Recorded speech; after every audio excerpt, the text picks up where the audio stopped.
레위기 2장 1절부터 2절 그리고 11절부터 13절까지 말씀을 제가 받들어 읽겠습니다.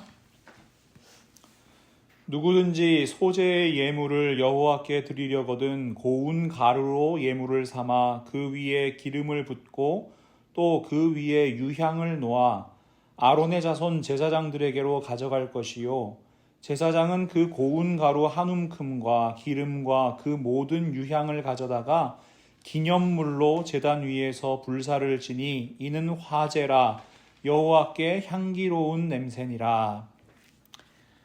11절 말씀입니다. 너희가 여호와께 드리는 모든 소제물에는 누룩을 넣지 말지니 너희가 누룩이나 꿀을 여호와께 화제로 드려 사르지 못할지니라. 처음 익은 것으로는 그것을 여호와께 드릴지나 향기로운 냄새를 위하여는 제단에 올리지 말지며 내 모든 소제물에 소금을 치라. 내 하나님의 언약의 소금을 내 소제에 빼지 못할지니 내 모든 예물에 소금을 드릴지니라. 아멘.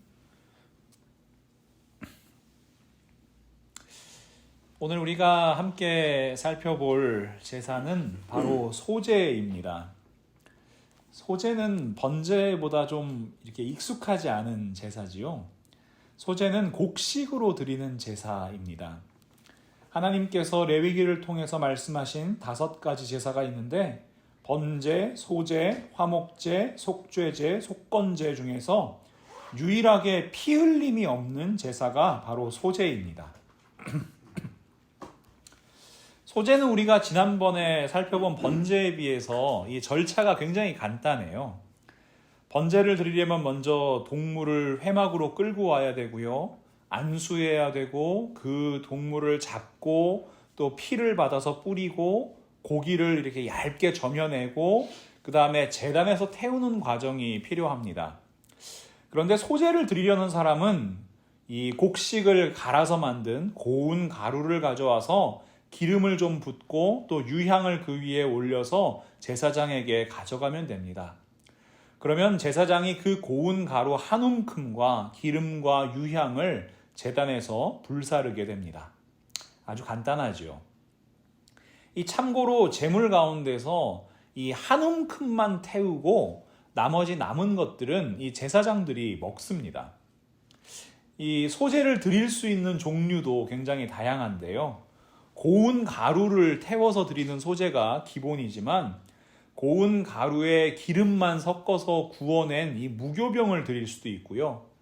기름을 섞어가지고 철판에 이렇게 붙여낸 거, 그러니까 우리로 치면 부침개죠. 부침개도 이 소제로 드릴 수 있고요.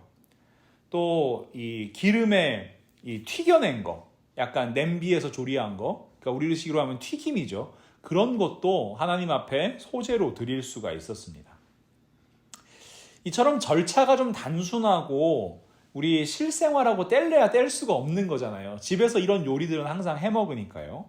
그래서 그런지 이 소제는 그 자체로 하나의 주된 제사라기보다는 다른 제사를 드릴 때 함께 드리는 부속 제사라고 설명하는 견해들도 존재합니다.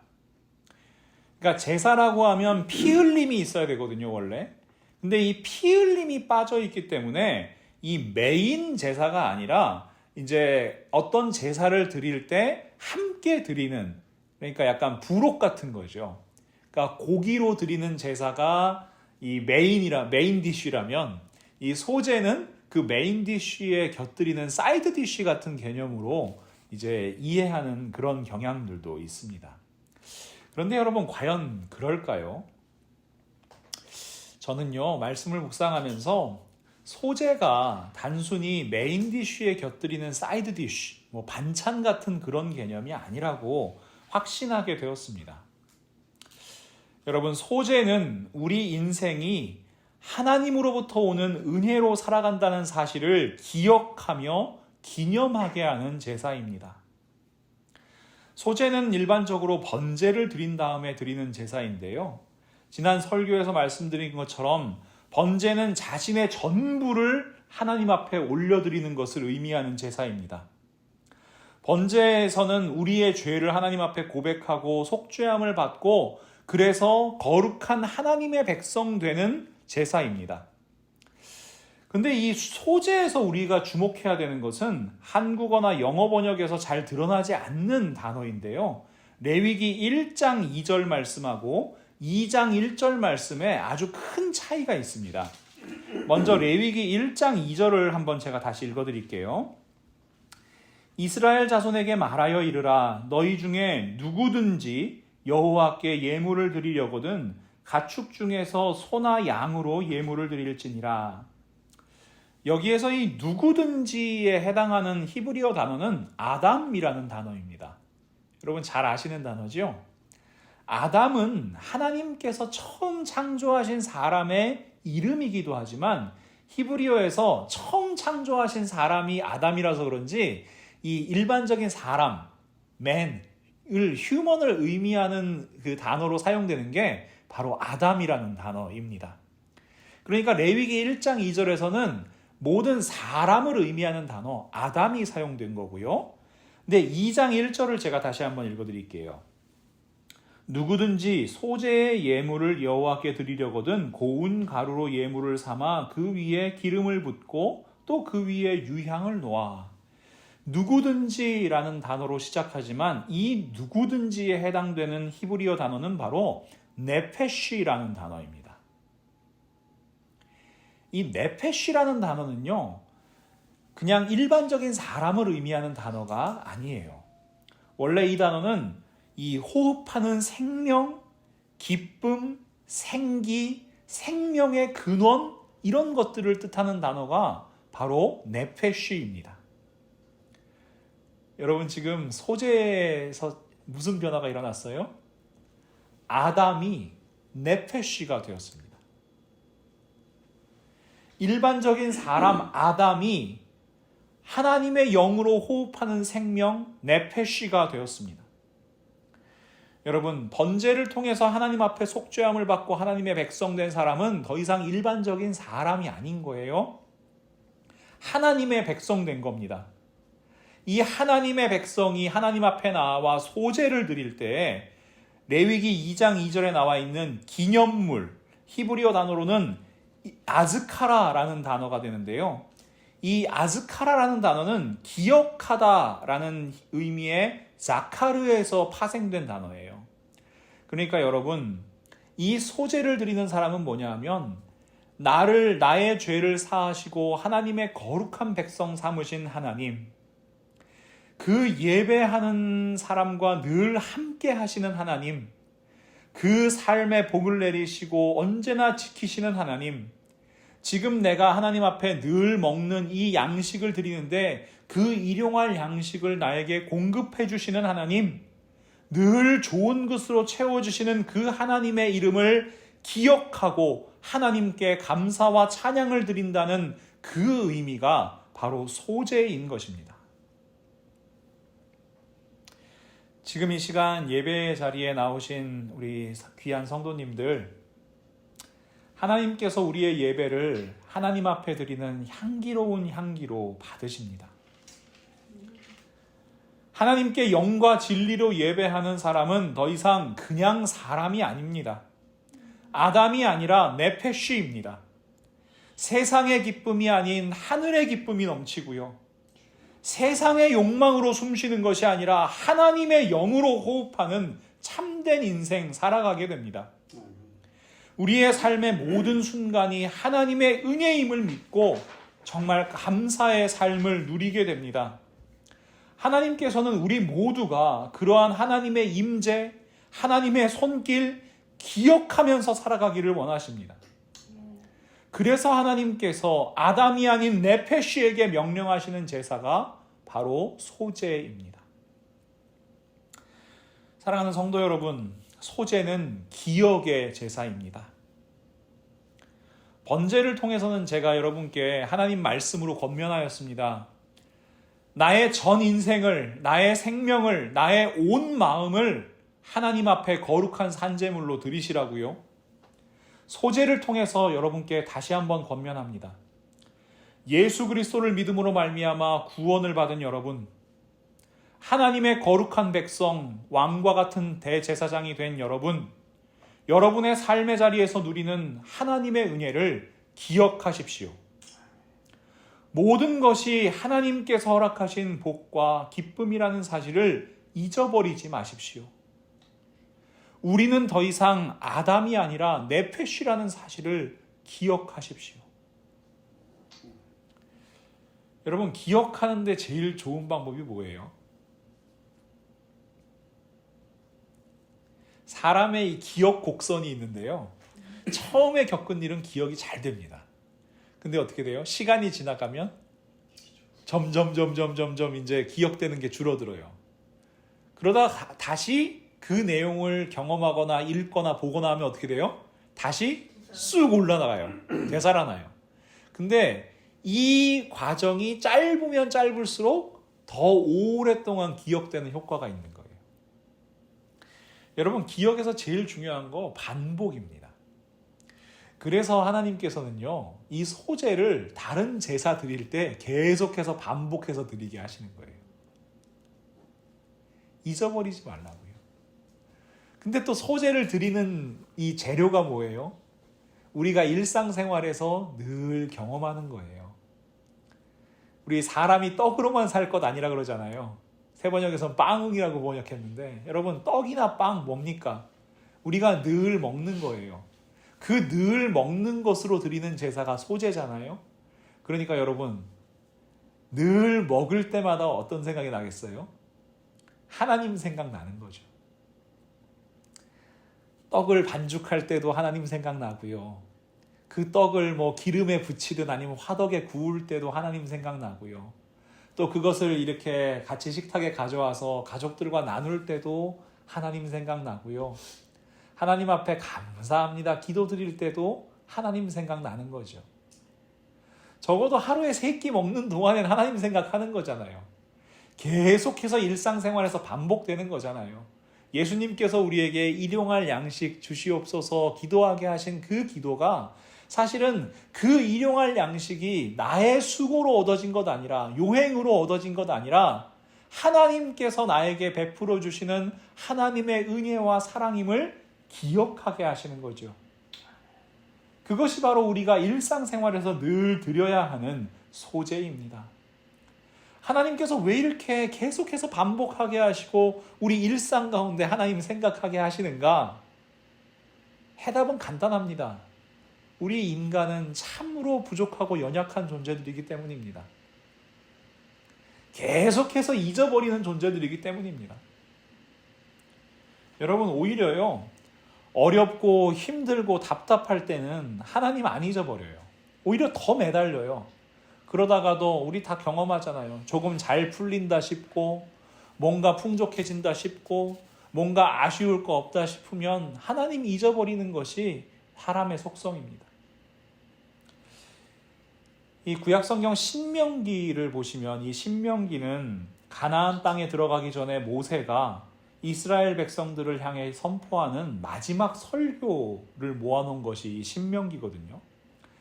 그런데 모세는 이 이스라엘 백성들에게 저 가나안 땅에 대한 소망의 말씀을 선포한 다음에 바로 이어서 이 경계의 말씀을 선포해요. 신명기 8장 11절부터 14절 말씀을 제가 읽어드릴게요. 내가 오늘 네게 명하는 여호와의 명령과 법도와 규례를 지키지 아니하고 내 하나님 여호와를 잊어버리지 않도록 삼갈지어다. 내가 먹어서 배부르고 아름다운 집을 짓고 거주하게 되며 또 내 소와 양이 번성하며 내 은금이 증식되며 내 소유가 다 풍부하게 될 때에 내 마음이 교만하여 내 하나님 여호와를 잊어버릴까 염려하노라. 여러분, 뭘 염려합니까? 내 마음이 교만해져서 내 하나님 여호와를 잊어버릴까 염려하노라. 여러분, 하나님을 잊어버리지 않는 것, 하나님을 기억하는 것이 복입니다. 세상의 풍요와 여유로움에 취하기 쉽지요. 그런데 그 풍요로 인해 하나님 잊어버리게 된다면 그것은 복이 아니라 저주일 수 있다는 것을 늘 기억하십시오. 그러니 우리는 순간순간 고백해야 합니다. 하나님, 내 삶의 모든 것 하나님으로부터 온 것입니다. 하나님께 감사합니다. 하나님을 찬양합니다. 내가 평생 이 사실 잊지 않도록 제 마음을 지켜주시옵소서. 이것이 우리가 하나님 앞에 올려드려야 할 거룩한 소재입니다. 제가 한번 묻겠습니다. 여러분은 아담입니까? 아니면 네페시입니까? 여러분은 그냥 사람입니까? 아니면 하나님의 영으로 살아가는 사람입니까? 하나님의 영으로 살아가는 사람. 대답은 쉬운데 우리의 삶의 모습은 참 헷갈리죠.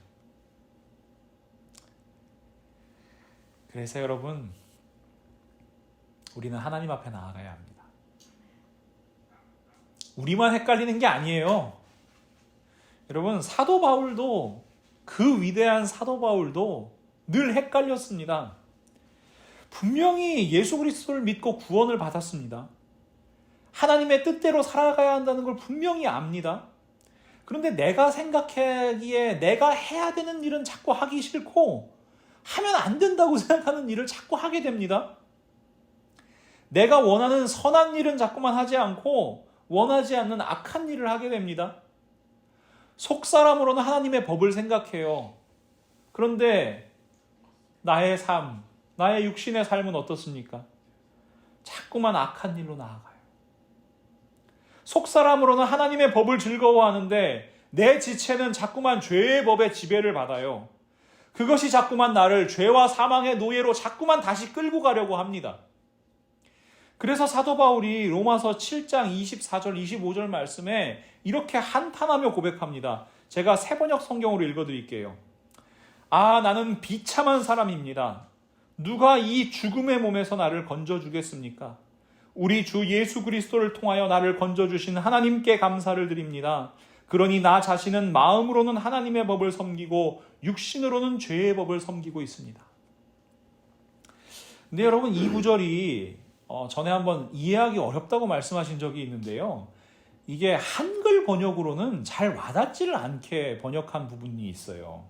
이 구절을 제가 영어 성경 NLT 버전으로 한번 읽어드릴게요. 아주 명확하게 의미가 드러납니다. Oh, what a miserable person I am. Who will free me from this life that is dominated by sin and death? Thank God. The answer is in Jesus Christ our Lord. 한국말로 번역하면 이렇습니다. 죄와 사망의 지배를 받는 이 비참한 삶으로부터 누가 나를 자유롭게 할 수 있습니까? 사도 바울이 묻는 거예요. 하나님 감사합니다. The answer is in Jesus Christ our Lord. 해답은 예수 그리스도 안에 있습니다. 여러분, 이것이 사도 바울의 고백입니다. 해답은 예수 그리스도 안에 있습니다. 그래서 사도 바울은 선포합니다. 로마서 8장 1절과 2절 말씀입니다. 그러므로 이제 그리스도 예수 안에 있는 자에게는 결코 정죄함이 없나니 이는 그리스도 예수 안에 있는 생명의 성령의 법이 죄와 사망의 법에서 너를 해방하였음이라. 로마서 8장 14절부터 16절 말씀에 계속 고백합니다. 무릇 하나님의 영으로 인도함을 받는 사람은 곧 하나님의 아들이라. 너희는 다시는 무서워하는 종의 영을 받지 아니하고 양자의 영을 받았으므로 우리가 아빠 아버지라고 부르짖느니라. 성령이 친히 우리의 영과 더불어 우리가 하나님의 자녀인 것을 증언하시나니. 여러분, 기억하십시오. 우리는 그냥 사람이 아니라 하나님의 영으로 살아가는 사람, 성령으로 살아가는 사람, 네페시입니다. 더 이상 죄와 사망과 율법의 노예가 아니라 하나님, 우리 아버지의 소중한 아들이요 소중한 딸로 살아가는 사람들입니다. 이것을 기억하게 하시는 분이 바로 성령 하나님이십니다. 흔히 우리는 성령 하나님, 성령의 역사, 그러면 굉장히 초자연적인 현상을 이렇게 생각하는 부분들이 많아요. 막 신기하고 마술 같은 일이 벌어지고 그런 것을 성령의 역사라고 오해하기 쉽습니다.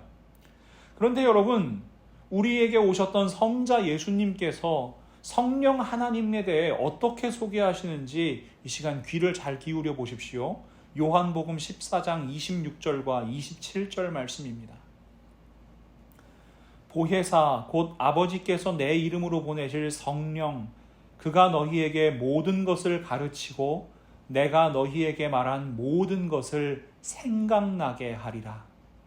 평안을 너희에게 끼치노니 곧 나의 평안을 너희에게 주노라. 내가 너희에게 주는 것은 세상이 주는 것과 같지 아니하니라. 너희는 마음에 근심하지도 말고 두려워하지도 말라. 성령 하나님이 어떤 분이십니까? 우리와 함께 계시며 우리에게 예수님께서 우리에게 가르쳐 주신 모든 것을 생각나게 하시는 분, 그 모든 가르침을 기억하게 하시는 분, 그분이 바로 성령 하나님이십니다. 성령 하나님께서 부족하고 연약한 우리에게 기억하게 하십니다. 그러니 우리가 더 이상 두려워할 필요가 없는 것입니다. 하늘에 계신 우리 아버지께서 주시는 평안, 그 참된 평화, 샬롬을 누리는 사람들 되는 겁니다. 늘 부족하고 연약해서 잊어버리고 또 잊어버리는 사람들, 헷갈려하고 헷갈려하는 우리가 하나님의 말씀 기억하고 이 땅 가운데 거룩한 하나님의 나라를 이루어가는 하나님의 백성, 네페시로 살아갈 수 있게 되는 겁니다. 여러분, 이것이 바로 성령 하나님과 동행하는 삶, 네페시의 삶, 소재를 드리는 삶입니다. 이 기억의 제사 온전히 드려야겠죠. 늘 하나님 기억하며 살아야겠죠. 그러기 위해서 우리가 반드시 명심해야 될 부분이 있는데 레위기 2장 11절부터 13절 말씀을 다시 한번 읽어드리겠습니다. 너희가 여호와께 드리는 모든 소제물에는 누룩을 넣지 말지니 너희가 누룩이나 꿀을 여호와께 화제로 드려 사르지 못할지니라. 처음 익은 것으로 그것을 여호와께 드릴지나 향기로운 냄새를 위하여는 제단에 올리지 말지며 내 모든 소제물에 소금을 치라. 내 하나님의 언약의 소금을 내 소제에 빼지 못할지니 내 모든 예물에 소금을 드릴지니라. 여러분, 소제를 드릴 때 뭘 첨가하면 안 된다고 말씀하세요? 누룩과 꿀을 첨가하면 안 됩니다. 누룩과 꿀을 왜 첨가하면 안 될까? 여러분, 떡 만들 때 누룩이랑 꿀 넣으면 훨씬 맛있어지잖아요. 그렇죠? 우리가 먹는 대부분 빵은 이렇게 만들지 않습니까? 그런데 여러분, 맛있어지는 이유가 뭐예요? 누룩과 꿀이 발효시키는 재료이기 때문입니다. 발효라는 건 뭐냐면 물리적인 변화가 아니라 화학적인 변화죠. 원래는 반죽이 요만했어요. 그런데 그 발효의 과정을 거치면 어떻게 돼요? 반죽이 빵빵하게 부풀어 오르고 또 그것이 구우면 더 커지죠. 그래서 왜 이렇게 제과제빵 해보신 분은 아시겠지만 이렇게 조그만 반죽 하나 올려서 구우면 어떻게 돼요? 커다란 빵이 되죠. 여러분, 사실 이 화학적 변화라는 것은 변질을 의미합니다. 원래는 요만한 것을 이만하게 보이게 하는 거예요. 그래서 예수님께서는 누룩의 비유를 통해서 늘 말씀하시죠. 마태복음 16장 11절 12절 말씀입니다. 어찌 내 말한 것이 떡에 관함이 아닌 줄 깨닫지 못하느냐. 오직 바리새인과 사두개인들의 누룩을 주의하라 하시니 그제서야 제자들이 떡의 누룩이 아니요 바리새인과 사두개인들의 교훈을 삼가라고 말씀하신 줄을 깨달으니라. 누가복음 12장 1절에는 이렇게 말씀하세요. 그동안에 무리 수만 명이 모여 서로 밟힐 만큼 되었더니 예수께서 먼저 제자들에게 말씀하여 이르시되 바리새인들의 누룩 곧 외식을 주의하라. 바리새인의 교훈 무엇입니까? 하나님의 말씀에 대한 잘못된 가르침입니다. 하나님의 말씀 잘못 가르치면 신앙 공동체가 변질됩니다. 바리새인의 외식 무엇입니까? 외형과 형식입니다. 종교의 행위만 강조하는 모습입니다. 우리 성경 공부를 통해서 계속해서 반복해서 말씀드리고 있지만 여러분, 바리새인들은 그 종교 행위 자체에 목적을 두었습니다. 율법을 통해 말씀하시는 하나님의 마음에는 관심이 없었습니다. 여러분, 이런 위선적인 모습이 교회 공동체를 변질시킵니다. 여러분 누룩 들어가면요 반죽이 아주 빵빵해 부풀어 올 수 있어요. 겉보기에 그럴듯하게 빵이 만들어질 수 있어요. 그런데 겉모습만 빵빵해진 그 교회 공동체들이 변질되는 모습을 우리는 너무나 쉽게 찾아볼 수 있습니다. 종교의 모양이 있으면 거룩해 보일 수 있어요. 그런데 그 종교의 모양만 있다고 하나님께서 기뻐하시는 것이 아닙니다. 아모스 선지자는 아모스 4장 4절과 5절 말씀에 이렇게 선포합니다. 너희는 베델에 가서 범죄하며 길갈에 가서 죄를 더하며 아침마다 너희 희생을 3일마다 너희 11조를 드리며 누룩 넣은 것을 불살라 수은제로 드리며 낙헌제를 소리내어 선포하려무나 이스라엘 자손들아 이것이 너희가 기뻐하는 바니라 여호와의 말씀이니라. 사마리아를 중심으로 한 북이스라엘의 백성들이요 종교 의식을 행하지 않았던 것이 아닙니다. 그들도 다 해요. 11조도 드리고 소제도 드리고 낙헌제도 드리고, 낙헌제는 다음 시간에 할 화목제입니다. 화목제도 드리고 뭐 여러 가지 합니다. 하나님 앞에 제사 지낸다고 합니다. 그런데 여러분 그것은 5절 말씀처럼 너희가 기뻐하는 바예요. 하나님께서 기뻐하시는 바가 아니라 너희 마음에 만족을 주는 거예요. 누룩이 있어 꿀이 있어 변질된 공동체는요 종교의 행위는 있으나 종교의 모양은 있으나 그것이 사람의 마음을 기쁘게 하는 것이지 하나님의 마음 기쁘게 하는 것이 아니라는 사실을 우리는 기억해야 합니다. 북이스라엘 백성들 종교의식 많이 합니다. 그러나 그것은 하나님께서 원하시는 것이 아니라 완전히 변질된 모습이었습니다.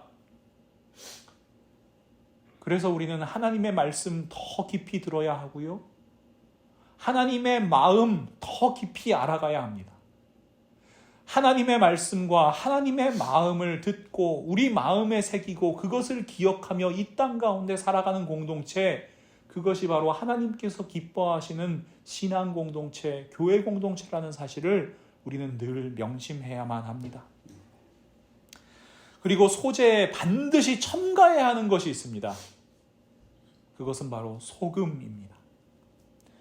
내 모든 소재물에 소금을 치라. 여러분, 우리 공동체에는 소금이 반드시 필요합니다. 왜요? 간이 맞아야지 맛있잖아요. 맛있잖아요.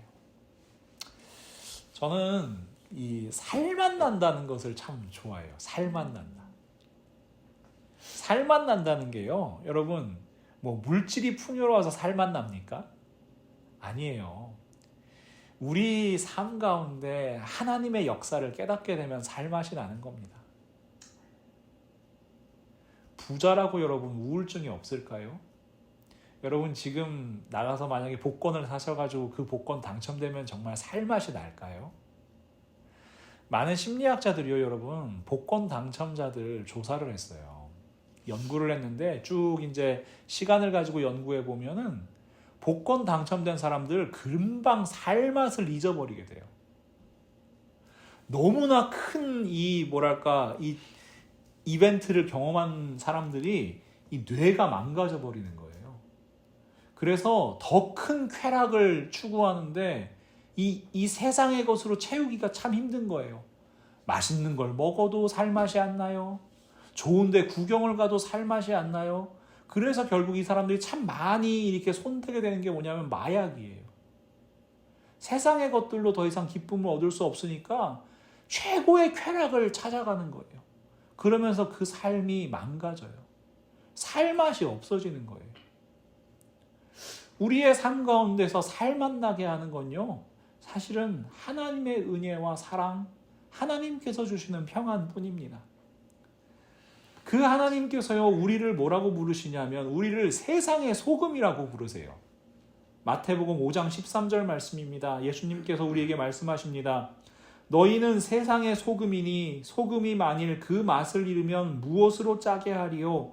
후에는 아무 쓸데없어 다만 밖에 버려져 사람에게 밟힐 뿐이니라. 여러분, 우리는 세상의 소금이에요. 세상에 맛이 나게 하는 사람들이에요. 어떤 맛? 살맛 나게 하는 사람들이에요. 정말 살맛을 모르고 살아가는 사람들, 엉뚱한 데서 살맛을 찾아가는 사람들, 사실은 그래서 더 죽을 맛으로 살아가는 사람들에게 이것이 살맛입니다. 이것이 사는 맛입니다. 이것이 삶의 맛입니다. 그걸 알려줘야 되는 사람들이 바로 우리입니다. 여러분 기억하세요. 우리는 교회의 소금이 아니라 세상의 소금입니다. 우리 말씀의 공동체, 하나님의 마음 알아가는 공동체에서 그 말씀과 마음을 가슴에 품고 그거를 기억하고 성령 하나님께서 늘 생각하게 하시는 이유가 무엇인지 우리는 더 집중해야만 합니다. 그것은 세상에 살맛 나게 하기 위해서예요. 무엇이 살맛인지 전하게 하시기 위해서입니다. 여러분 기억하세요. 이것이 바로 우리에게 교회 공동체를 주시는 이유입니다. 세상 가운데 정말 참된 살맛이 무엇인지 전하는 사람들, 그것이 기억의 제사 소제를 올려드리는 우리 네페쉬들의 삶이 되어야 합니다. 사랑하는 성도 여러분, 오늘 우리는 소제를 통해서 주시는 하나님의 은혜를 나누었습니다. 우리에게 말씀하시는 하나님의 음성에 귀를 기울였습니다. 하나님의 은혜와 사랑 늘 기억하는 소제를 드리십시오. 우리가 아담이 아닌 네페쉬라는 것을 기억하시고요. 우리가 죄와 사망과 율법의 노예가 아니라 하나님의 자녀 그리스도인임을 기억하는 소제를 드리십시오. 지금도 우리와 함께 하시는 성령 하나님께서 우리 마음 가운데 늘 기억나게 하실 것입니다. 우리 공동체를 향해서 하나님의 말씀 주실 겁니다. 하나님의 마음 깨닫게 하실 겁니다. 그래서 우리 공동체가 변질되지 않게 하실 겁니다. 종교의 행위만 남아있는 공동체가 아니라 하나님의 말씀과 마음이 살아있는 공동체, 정말 생명 있는 공동체 되게 하실 겁니다. 그리고 우리를 삶의 자리로 보내실 겁니다. 우리의 삶의 자리에서 우리가 살아가는 세상이 우리의 가정과 우리의 일터와 우리의 이웃과 우리의 모든 삶의 자리가 정말 살맛 나게 하는 세상 되게 하실 겁니다. 하나님의 말씀과 하나님의 마음으로 살맛 나는 세상, 그것이 바로 우리에게 허락하시는 하나님의 나라입니다. 네페쉬 된 여러분, 세상의 소금으로 부르심 받은 여러분, 삶의 모든 순간을 기억의 제사, 소제로 올려드리며 우리 살아가는 삶을, 그 삶의 자리를 정말 하나님께서 기뻐하시는 살맛 나는 세상 만들어가는 우리 모두가 될 수 있기를 예수 그리스도의 이름으로 간절히 축원합니다. 아멘. 우리 시간 잠시 결단하며 기도하지요. 하나님, 늘 잊어버리며 늘 헷갈리며 사는 것이 저희들 인생입니다. 저희들 기억하게 하여 주시옵소서. 기억의 소제를 늘 드리게 하여 주시옵소서. 저희들이 어떤 사람인지 기억하게 하시고 이 땅 가운데 나아가 하나님께서 주신 사명 잘 감당하여 정말 살맛 나는 세상 만들어가게 하여 주시옵소서. 우리 이 제목 가지고 잠시 한번 결단하며 기도하지요. 사랑의 하나님 참 감사합니다. 하나님, 저희들 잊어버리기 쉽고요, 헷갈리기 쉽고요, 정말 자꾸만 떠나가기 쉬운 사람들입니다. 연약한 사람들입니다. 부족한 사람들입니다. 하지만 하나님께서 기억하게 하신다 말씀하여 주십니다. 저희와 함께 하시는 성령 하나님께서 늘 생각나게 하시겠다고 말씀하십니다. 하나님, 저희들 기억의 제사 소제를 하나님께 올려드리게 하여 주시옵소서. 늘 하나님의 은혜임을 고백하게 하시고 하나님의 능력임을 고백하게 하시고, 그리하여 정말 저희들이 살아가는 모든 삶의 현장 가운데 하나님께서 원하시는 세상의 소금으로 살아가는 저희들 되게 하여 주시옵소서. 살맛 나게 하여 주시옵소서. 하나님 참 감사합니다. 오늘도 하나님의 말씀으로 말씀하여 주시고 하나님의 마음 알아가게 하심을 진심으로 감사합니다. 하나님, 저희들 자꾸만 잊어버리고 헷갈려하는 연약한 존재들입니다. 하지만 하나님, 저희와 함께 하시는 성령 하나님의 능력으로 늘 모든 하나님의 말씀 기억나게 하시고 하나님의 마음 기억나게 하셔서 이 땅 가운데에서 정말 아담이 아닌 네페쉬로 살아가게 하여 주시옵소서. 영의 사람으로 살아가게 하여 주시옵소서. 세상의 소금으로 살아가게 하여 주시옵소서. 그리하여 하나님 이 땅을 정말 참으로 살맛 나는 세상 되게 하여 주시옵소서. 저희의 가정이, 저희의 직장이, 저희의 일터가, 저희의 이웃이, 저희들이 발을 내딛는 모든 자리가 정말 저희들 한 사람 한 사람으로 인하여 조금 더 살맛 나는 세상 되었으면 좋겠습니다. 하나님께서 원하시는 하나님의 나라 되었으면 좋겠습니다. 그것을 위하여 저희들을 세우셨고 저희들을 교회 공동체로 부르셨사오니 하나님 저희들 그 모든 사실을 기억하게 하시고 저희의 마음밭에 새기게 하시고 그리하여 저희들 온전히 역사하시고 열매 맺게 하시는 하나님의 역사를 바라보는 삶 살아가게 하여 주시옵소서. 예수님의 이름으로 간절히 기도하옵나이다. 아멘.